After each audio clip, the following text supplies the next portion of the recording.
I want to thank you for being here tonight and for participating in the training. And what I'm going to do is go through a presentation that I'm going to guess is going to maybe take about 30 minutes or so. And then once I'm done, I'll open back up the chat window and we can jump into any questions that you might have. And what we're going to do is I'm going to share with you guys a method. And this is part one of what's going to end up being, I think, now three separate trainings on implementing a system that I use consistently to generate my leads daily towards my various business funnels. Now, one thing I want to point out right off the top is I've got, here on the title, it's 25 leads and earn $25 every day on autopilot. Now, my business goals are not to earn $25 a day, but, that's a number that I think most people, regardless if you are, brand new coming online or if you've been doing this for a while, it's a number that is not a stretch number that people can get comfortable with. And I think a lot of people would feel good if they were creating that consistently in each of their business funnels on a daily basis, day in and day out. And so, your numbers may end up being quite a bit different than mine, because mine are very much targeted in terms of just the examples that I'm going to give you through the presentation. But what I'm not doing though is I'm not seeking to limit the scope of what you feel is possible or what your actual goals might be. Okay, so this is just kind of a working number that we're going to use for the purpose of our presentation today. All right, so let's talk about our agenda. What we're going to learn today is understanding what a funded proposal is. Then we're going to talk about how to leverage the program's resources that you're currently involved in. So in other words, what we're looking to do is take the programs you're currently active in, and all the good programs that I've seen, that I would say one of the criteria that I kind of put in place is that they do have some marketing resources available to you that allow you to effectively promote the business. And we'll talk about that in a little bit more depth as we go through the presentation. Next would be how to set up your cash register. And I'll explain to you what I mean by that. How to get viral traffic 24 hours a day, 7 days a week. Again, we're talking about an online business, so there's no reason why that business shouldn't operate for you around the clock. And we're going to talk about how to convert to $25 sales. Okay, and if you want to look towards a higher income goal, then it's just a factor of looking at a greater number of sales in a given day. And then finally, how to love the freebie seekers. And this is something I always like to talk about when we talk about funded proposals, and you'll understand that as we go through the presentation, that you're going to end up actually getting a much larger list of people that I call the freebie seekers, people that opt in for your ethical bribe, but actually are not people that are going to actually buy anything from you, at least not in the beginning. So first of all, let's just kind of get a working definition that we can kind of agree on so we're on the same page as to what I mean by a funded proposal. Well, it's a simple concept. The prospect pays you to provide them with value and to present your offers. Now that's a pretty good deal, don't you think? That in effect, the people that you're prospecting, your potential customer or team member, is actually going to pay you in exchange for the value you provide for them, which also allows you to present your offer to them. Second point is that it's the framework of the funded proposal is equal or the same as the sales funnel. And if you've been in some of my trainings before about setting up automated sales funnels, you understand what I mean by that. If that concept isn't known to you, you'll have a pretty good understanding of it by the end of this training. And then if you want to go a little bit deeper on sales funnels, I've got a whole set of recorded trainings you can find over at the internetentrepreneursacademy.com. All right. The third point is the simple formula that we're working with. And the formula is traffic plus your ethical bribe. And I'll explain what that is as we go through our presentation. So traffic plus your ethical bribe plus presentations, which is you presenting an offer to the person that's the prospect equals conversions or sales and income. The fourth point is focusing on building relationships with a purpose. Okay, that's one of the key benefits of using a funded proposal system is it provides you with the opportunity through your autoresponder to actually develop relationships. And if you have mechanisms in place, once the person is in your list for a little while, to maybe set up a one-on-one consultation with that individual, or maybe they connect with you on Skype, you have the opportunity to really go deeper with those relationships beyond emails. Next point would be that they leverage the system to help others win, and then to repeat what you've done. So one of the keys to creating duplication in any kind of a business, whether you are building something, let's say in network marketing or direct sales, or if you're just someone that wants to teach somebody how to be an effective online marketer, what you want to be doing is teaching them things that duplicate. So whatever it is that you're doing, that they could do the exact same thing with the expectation of having similar results. So by leveraging systems, you're able to do that effectively, and then you win and others people win at the same time by repeating those same steps. So to draw a conclusion, funded proposals allow you to earn the financial resources you need to market and generate leads. And that's a real key point. If you think about, is a funded proposal meant to be another stream of income to the bank? In other words, is it meant to be a stream of income that you use to pay for fixed expenses in your business, or to take home as income from your business? And the answer to that really is no. The real purpose of a funded proposal is to generate a marketing budget. And so, if we're talking about making small sales, $25 sales here and there daily, the whole idea is generating for you a monthly budget that you can use to elevate your business by using paid advertising and launching other types of paid campaigns. So think about funded proposals as a method of creating a marketing budget. Okay? A method of generating leads for your business.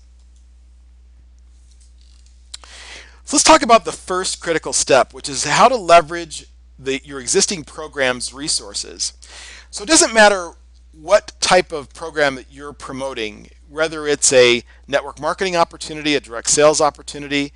It could be that you're acting as an affiliate for some type of a information product or a coaching or training tool.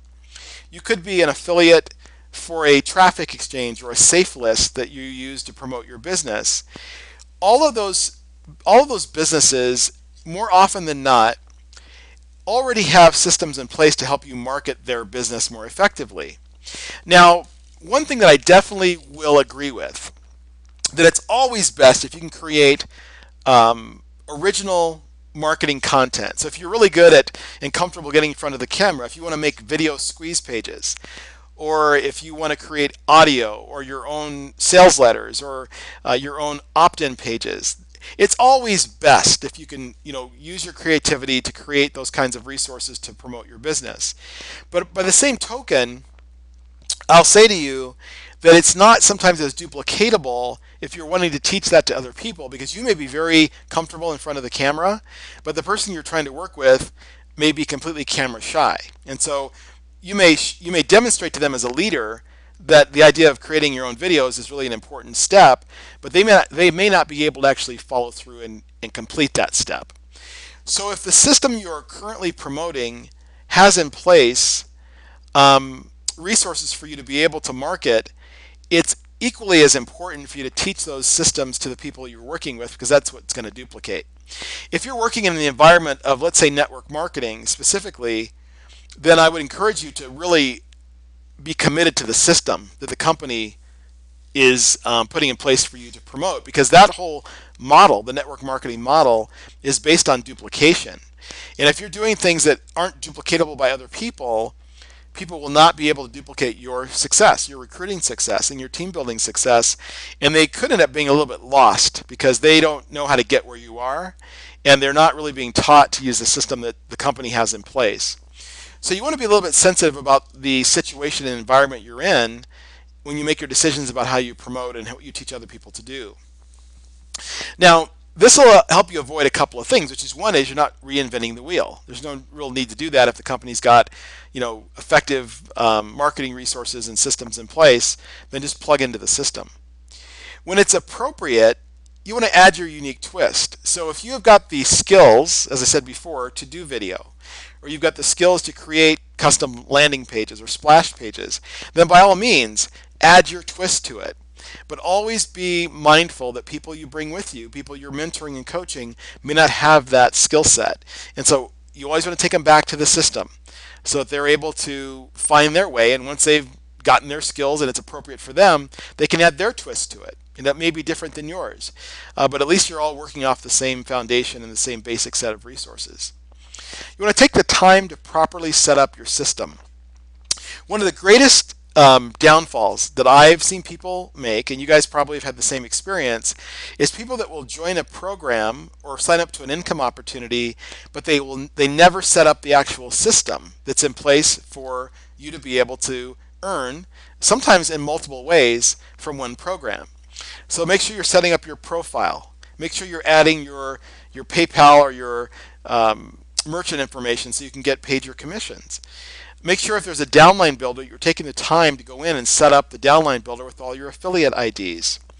If they have the opportunity for you to create your own splash pages with a splash page editor, then make sure you go in and take the time to create that splash page for you to be able to use in your business.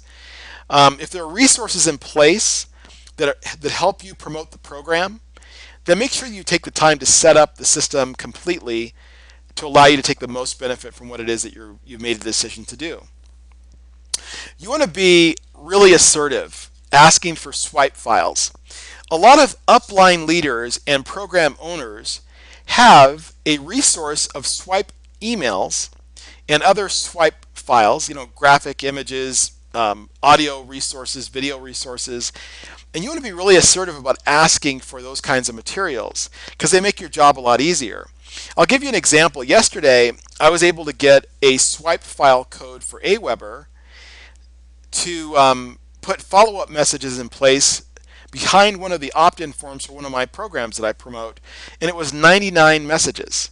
I mean, if I sat down and thought about the amount of time it would take for me to write 99 messages, it's effectively 1 year of outbound messages to the prospect. It would take me hours upon hours upon hours upon days to get that done, and it would be a monumental task.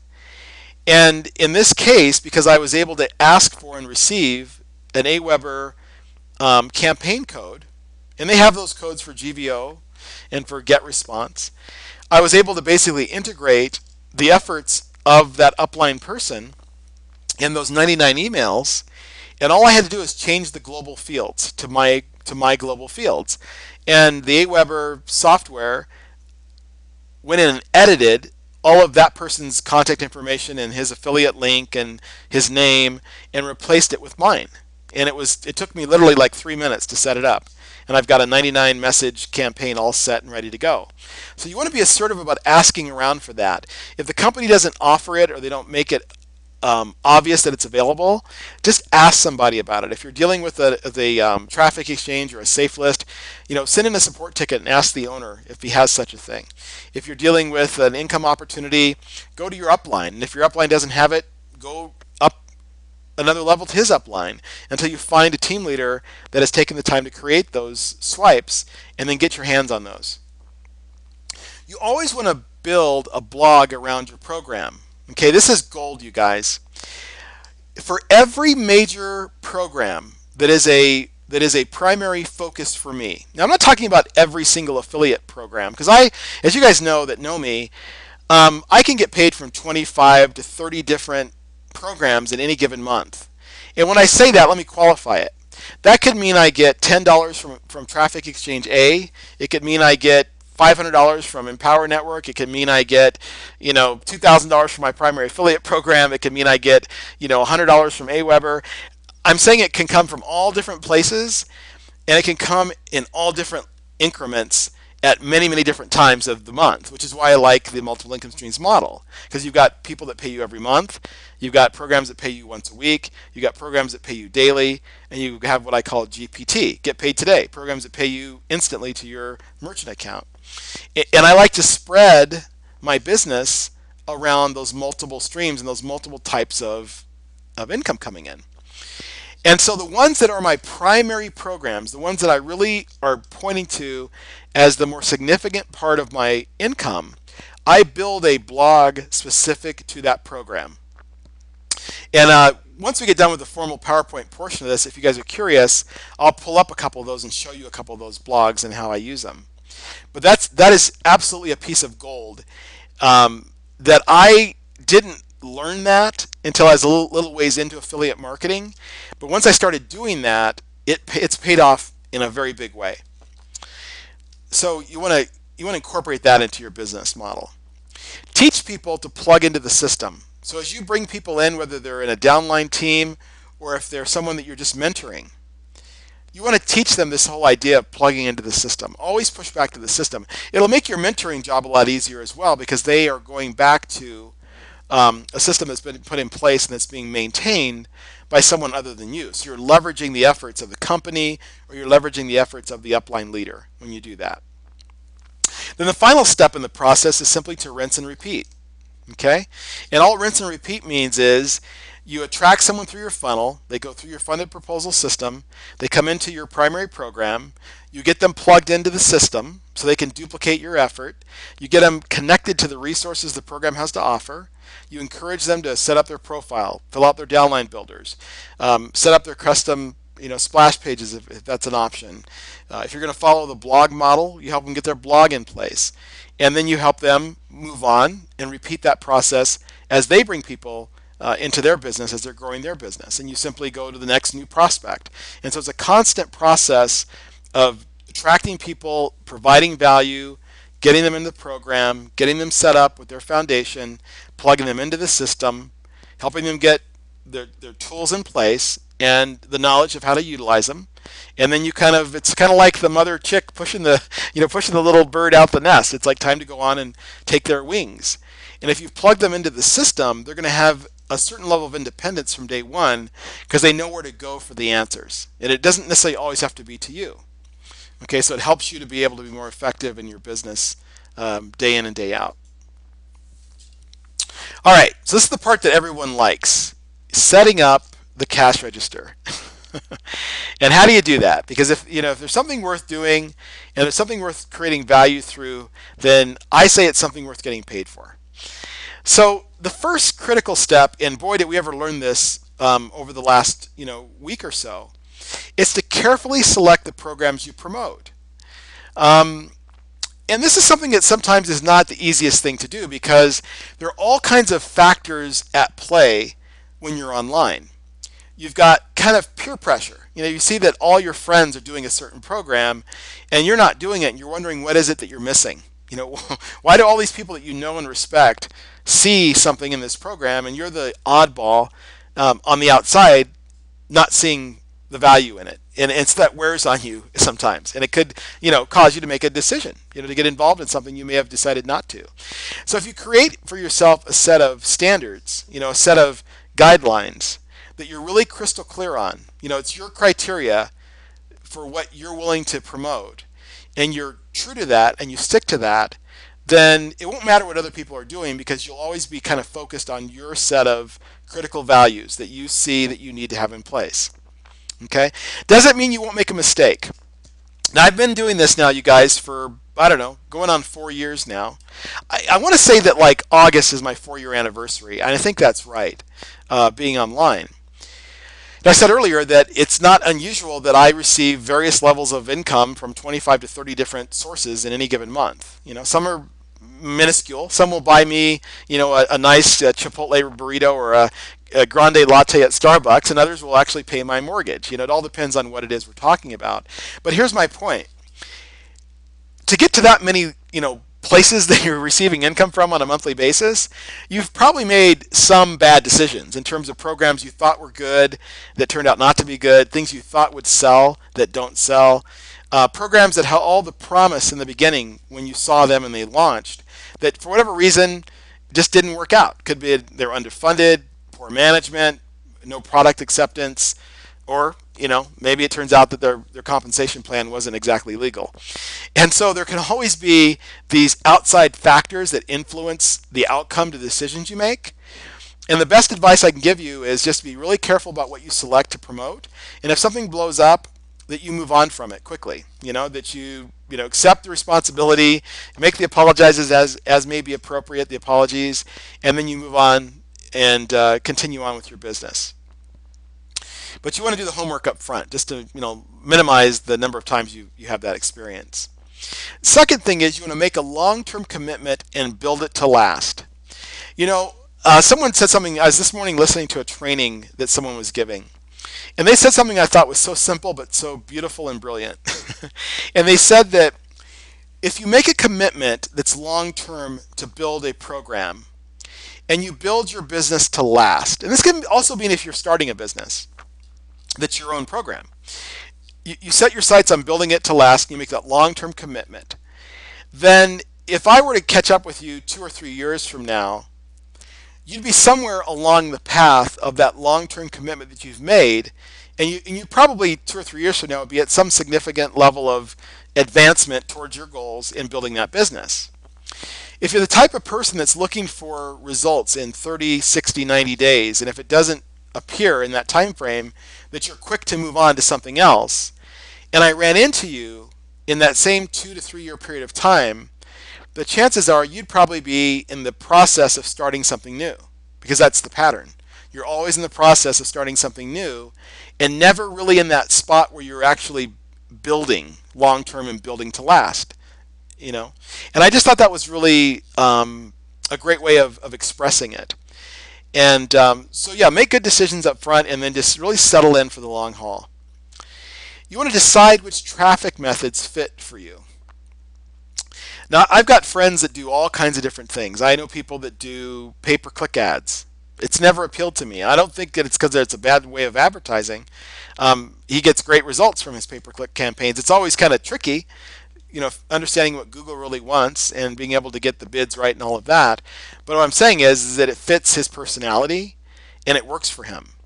I have friends that do solo ads, and I'm talking about paid solo ads. They're doing with some of the major list owners in the internet marketing space.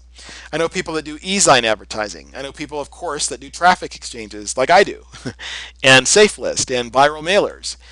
And none of these methods are necessarily bad. The key is to figure out what fits where you're at, whether it's your budget, things that you're interested in. Whatever it is you like doing, you're more likely to be dedicated to it if it fits you. It's in your flow. You're not forcing yourself to have to do it. You've got confidence in it. So decide what traffic methods fit for you. I always recommend that when it comes to pillars of marketing or pillars of traffic, that you really are working with 4 or 5 things at any given time. Because I don't think you want to be set on just one method of traffic. Because you can reach whole other audiences, let's say with solo ads, that you'd never touch in a traffic exchange, and vice versa. Next, you want to consider paid options to advertise as soon as you can.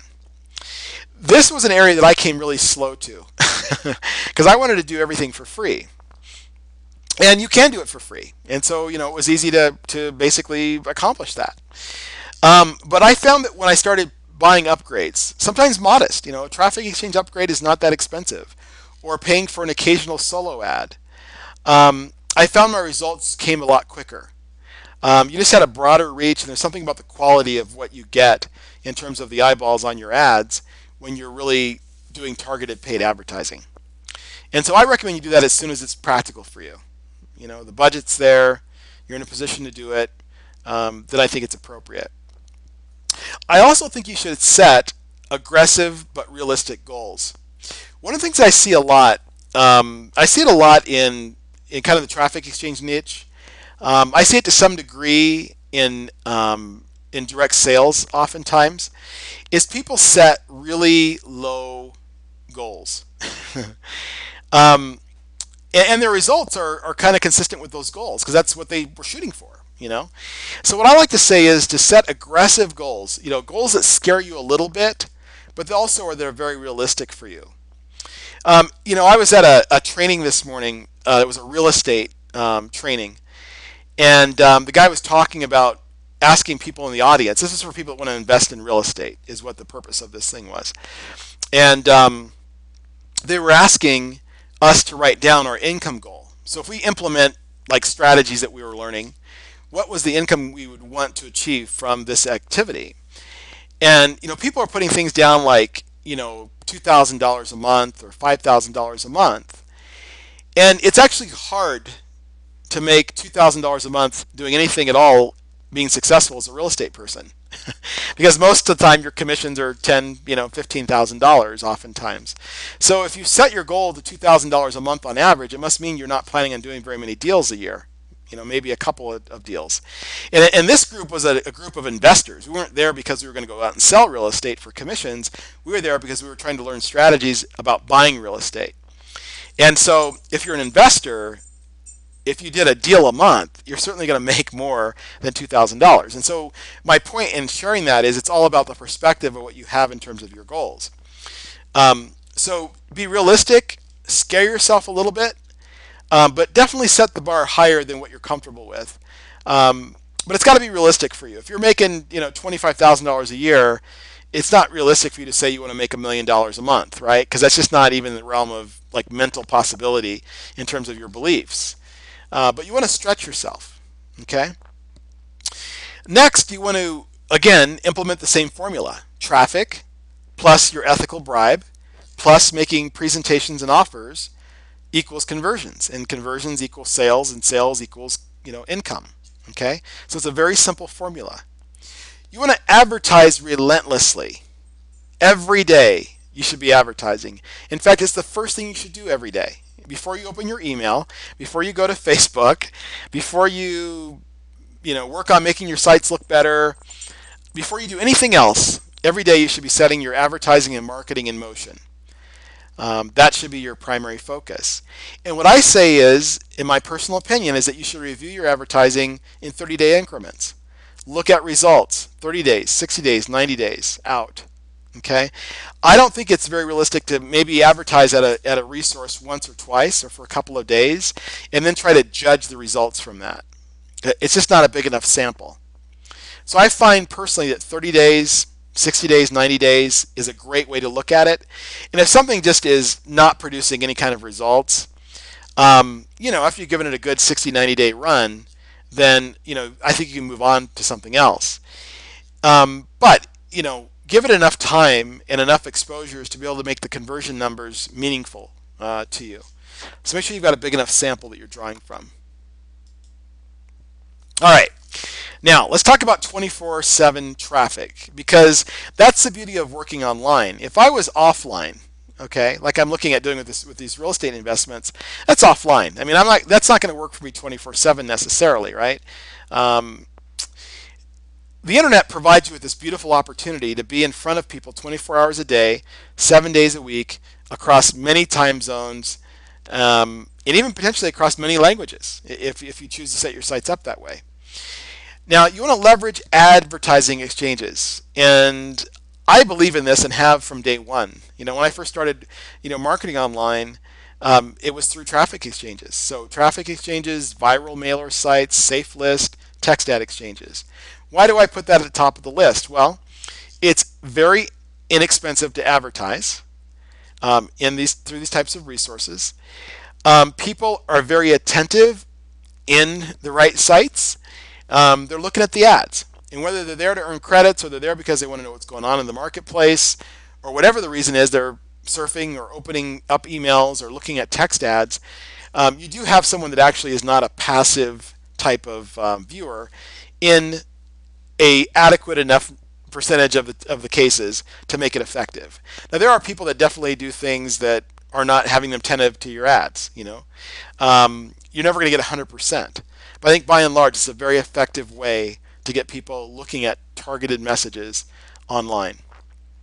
You also want to leverage online advertising sites, so things like online classified advertising sites, banner exchanges, text ad exchanges, sites like Socule, which is actually a social media publication platform. Um, there's a wide range of different types of advertising websites that exist. And in addition to ad exchanges, you definitely want to tap into those kinds of sites and take advantage of those things. Craigslist is a huge opportunity. Believe it or not, eBay is a huge opportunity. So you want to be leveraging those types of platforms to get your message out there.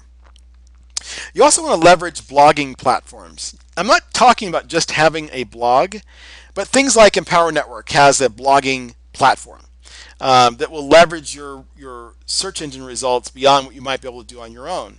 There are things like Networked Blogs is another platform.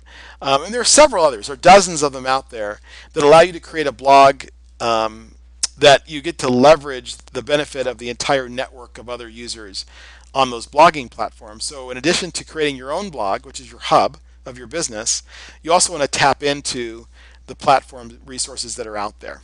Okay? You want to leverage video. Video is a huge opportunity. I don't do anywhere near enough of it personally. I don't know why that is. And maybe if we're doing the same training 6 months from now, I'll have made the time to invest in creating video. But video is a huge opportunity. People oftentimes would rather watch a video than read a bunch of text.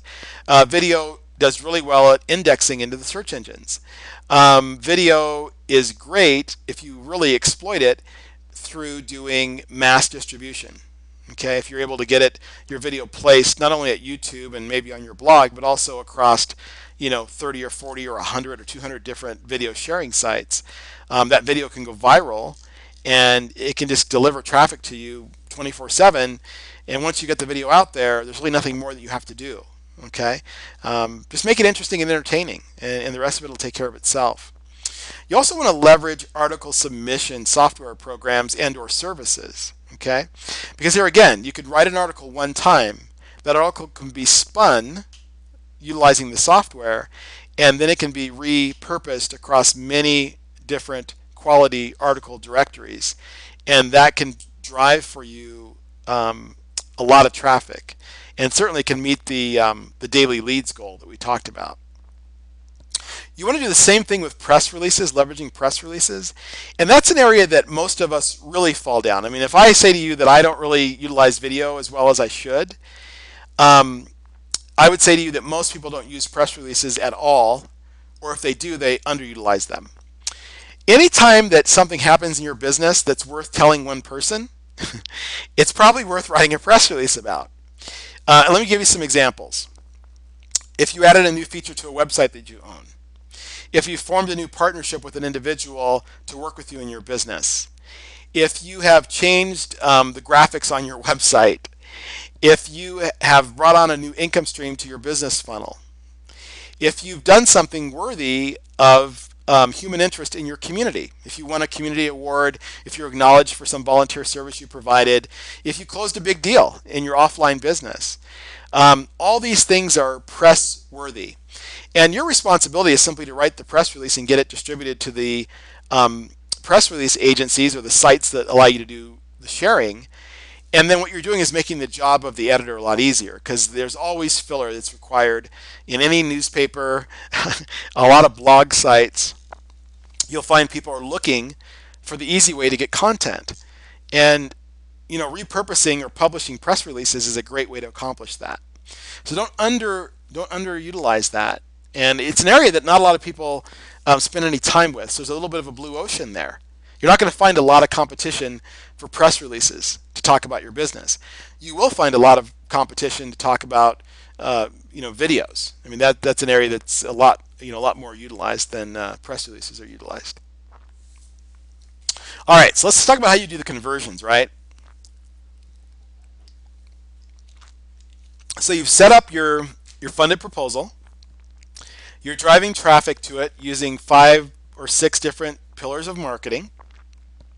You've got your ethical bribe in place, so the person's going to opt into your list.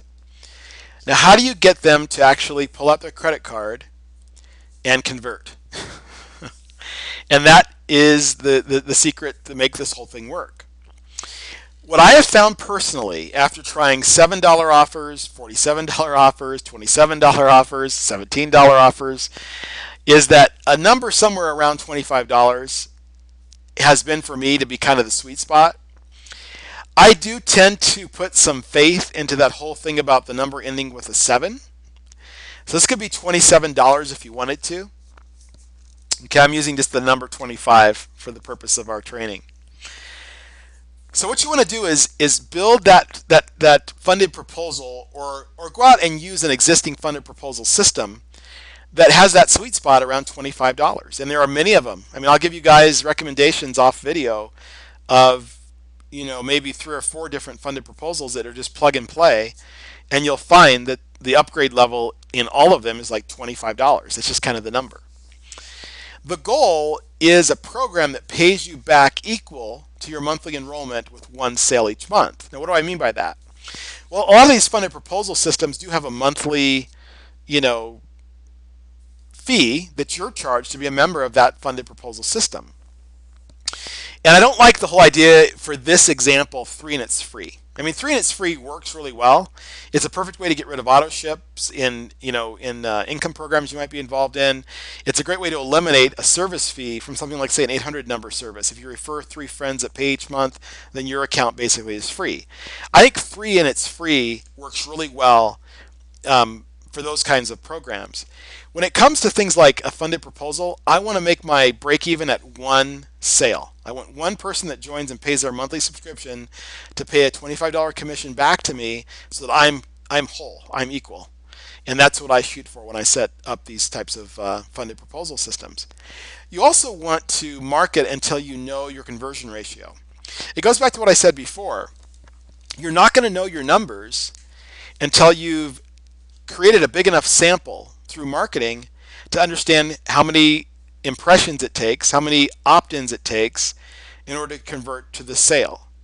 And once you know your conversion numbers and you understand how much traffic you have to drive to create that conversion, you have a huge advantage in being able to actually effectively market a business.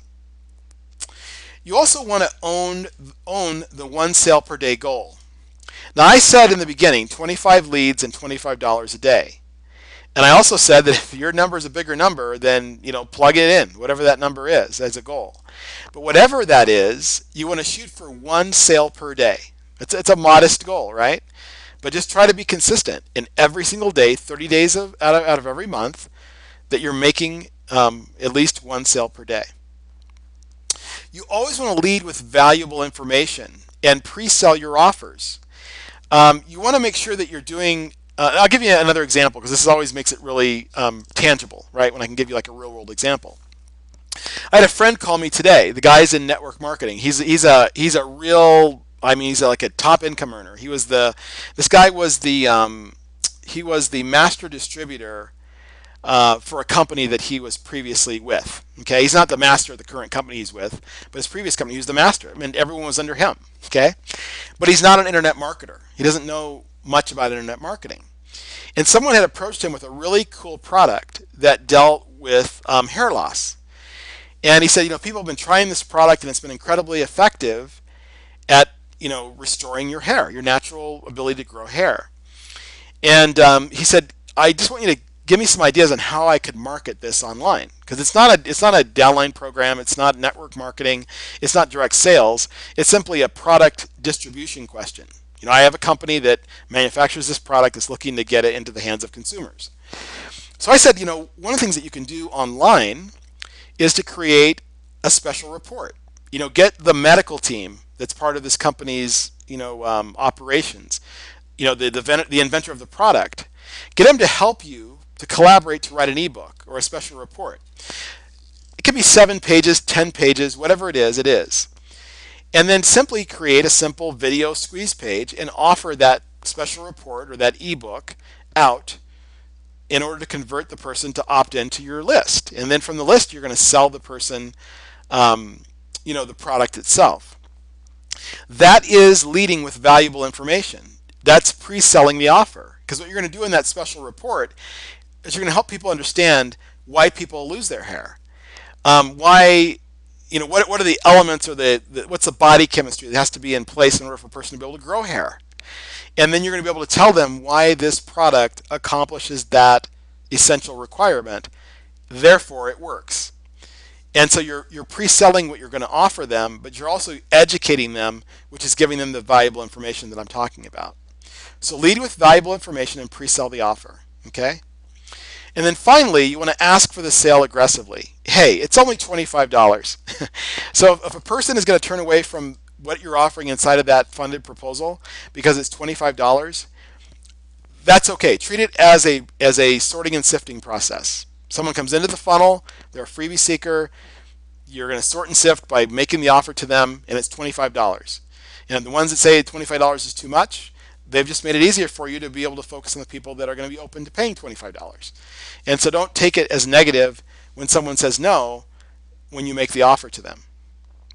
As long as they haven't opted out of your list, you're still in a position to be able to make them another offer. Okay? Now, I told you I want to talk to you about how to love the freebie seekers, and I think this is really important. Okay? I think people that come into your list that don't buy from you are important people in your list. Now, why is that? Well, for one, it may just be that you haven't given them enough value yet, or made them feel comfortable enough with you yet. They haven't grown to know you, like you, and trust you enough yet to buy from you. But they may be some of your best future customers. Okay? So that's one reason to love and nurture these people. You want to love them and nurture them until they're ready to buy. Okay? Now, let me tell you something that's really important, though. As you become more committed to your business as your business grows, your time becomes more valuable. You have a lot more people to help, and you don't have a lot more time. You want to be able to limit your personal interaction, your one-on-one time, to those who have actually purchased from you, even if they've only purchased something to you for $1. Now, in one of my lists that I have in Aweber, and I noticed this last night when I was going through the training over at SWAT, I noticed I had about 1,000 people in that account that I was showing you guys the demonstration with last night. And I thought, wouldn't it be kind of funny if I tried to see if I could get every person on my list to spend $1? That's $1,000, right? And so I thought about it last night. I was thinking, maybe I'll get like a really good product, like a $47 product, because I have a huge, like you guys probably do as well. I've got a huge archive of information products, and maybe I'll take like a $47 product that has true value, and maybe I'll add like some kind of a bonus to it to just make it ridiculous, and I'll just offer it to everyone on my list for $1 and see if I can convert $1,000 in sales. $1 at a time. So anyway, even if someone has just pulled out their credit card and spent $1 with you, they're in a different category now because they trust you enough to have purchased from you. So they're not the same as the person that's just there hanging out for free, trying to decide if they like you or not, or if they think you have value or not. Okay? So the people you spend one-on-one time with, the people that you have one-on-one Skype conversations with, or that you take them into a private room and teach them how to do something, those are the people that are actually, at some point in your business, maybe not in the beginning, maybe you do that for everybody in the beginning, but at some point you reach a place of maturity in your business where those people are people that have bought from you.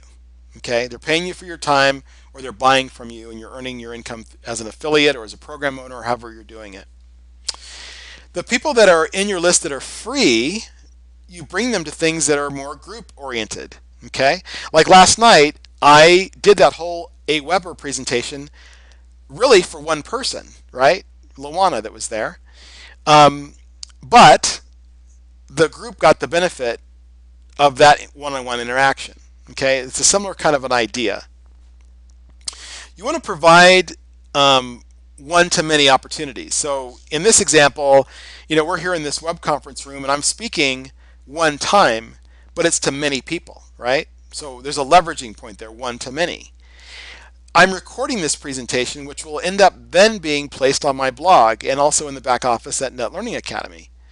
So when people come and they watch that video recording, I've done that action one time, but I'm speaking to many people, right? One to many.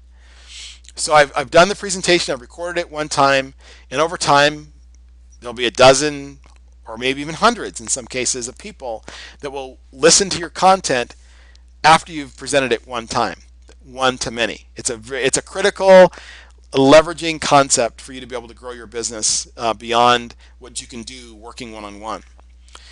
So provide one to many for those who will not buy from you, and practice a little tough love for those people too. I had somebody yesterday in Skype that was like really frustrated with me, and they came into SWAT last night and they were frustrated because I wouldn't spend a lot of time with them one-on-one. And what was the reason? That for about 6 months I've shown them viable solutions to the problems that they are having and getting started, but they don't want to spend any money. They don't want to invest in themselves. So why would I invest a lot of hours trying to help somebody that's not willing to invest anything in themselves? So it's tough love. I'm sorry, but I will meet you in SWAT on Wednesday night, and I'll answer any question you've got.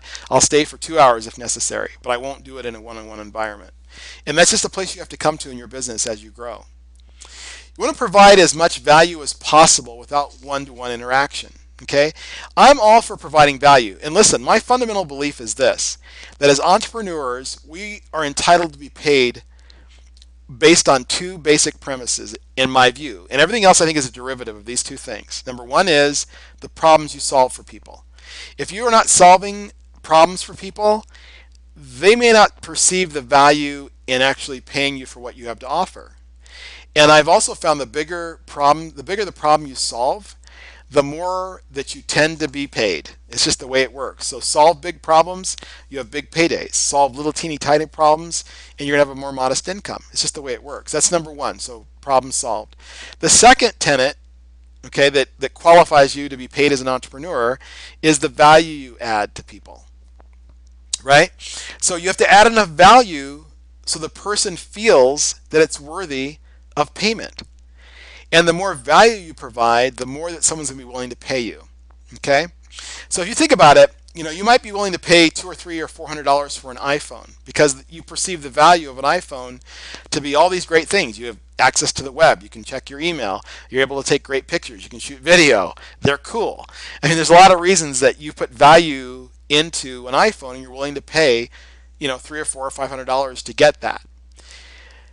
You're not going to be willing to pay that for a basic flip phone. Well, why not? Well, you can't necessarily, have the dynamic experience of looking at websites. You're not going to be able to maybe take photographs. You probably can't do video, and they're not very cool. So it doesn't really meet the value threshold to warrant paying that premium price. And the same thing exists in your business. Okay, so deliver value in proportion to what you want to have on the other side of that in terms of just your financial results.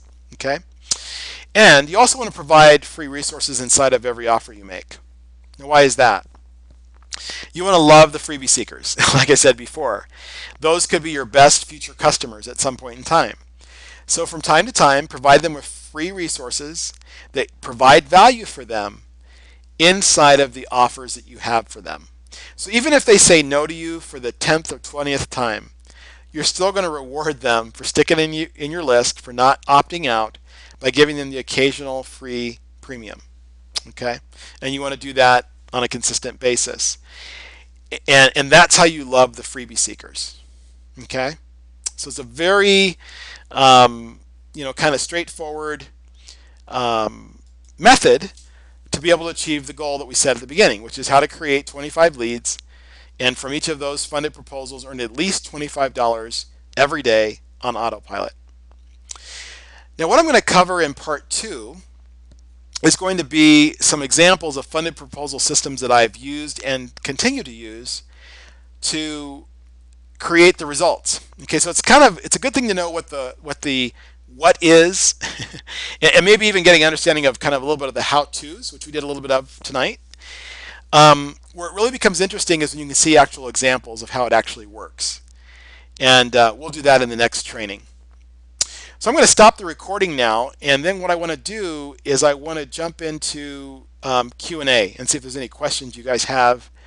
And I'd be more than happy to show you an example of a blog site specific to a program, so that the example I gave you in the earlier part of the training becomes tangible to you, that you can actually see what I'm talking about when I talk about building a blog specific to a program. So if you want to see that, then let me know that when we do the Q&A, and we can I'll show you a couple of examples of that.